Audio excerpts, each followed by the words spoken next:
Hello everyone. Today I'm reflecting on the content from Unit 4, Resiliency and Failure. These concepts have really made me think about how failure is something that will inevitably come up in my career and how it's important to not just avoid it, but embrace it as part of my growth process. When I first think about failure, I have to admit it feels uncomfortable, but I'm sure many of you can relate. In any career, we don't want to fail. It feels like a setback or like we're not good enough. But after watching the materials for this unit, I realized that failure is actually an unavoidable and essential part of success. In fact, failure can be seen as a stepping stone. It's often thought failure that we gain new insights, refine our skills, and develop the resilience that will make us better in the long term. If we never fail, we may not be pushing ourselves for enough outside of our comfort zones, and we won't learn as much. Of the 3 videos from this unit, Jia Zhang's TED Talk on 100 Days of Rejection really resonated with me. His willingness to actively seek out rejection as a learning opportunity was inspiring to me.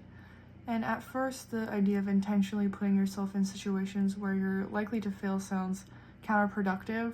However, his experiences show that rejection isn't personal, it's just part of the process of moving forward.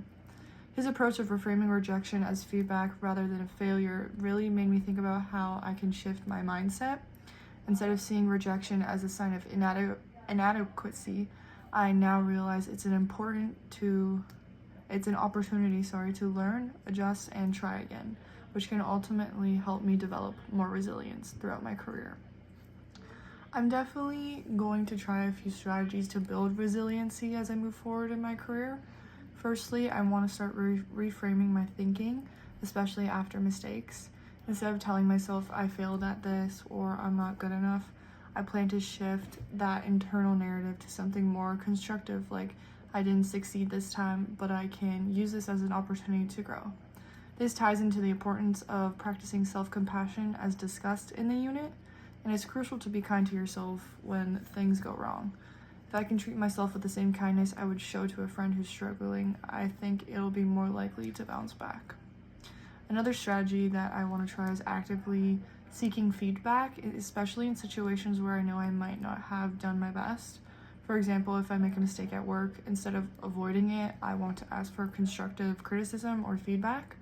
This will not only help me improve, but also keep me focused on growth rather than self-criticism. And finally, I want to prioritize my self-care to maintain emotional resilience. This means making sure I get enough sleep, exercise, and take breaks when I need them. It's easy to get wrapped up in work and forget to take care of myself, especially working 9 to 5, Monday to Friday. But I know from this unit that without good self-care, without good habits, taking care of myself, it'll be harder to handle setbacks in a productive way. So in conclusion, this unit really helped me rethink the concept of failure. It's not something to fear, but something to embrace as part of the learning process of growing and of moving on in your journey in life throughout your career. I'm excited to take on challenges with this mindset that failure is a natural part of growth rather than a setback. By focusing on resiliency, building positive thinking, asking for feedback, and practicing self-compassion, I believe it'll be better equipped to face any mistakes or setbacks in my future career.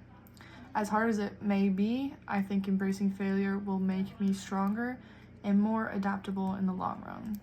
Thanks for listening.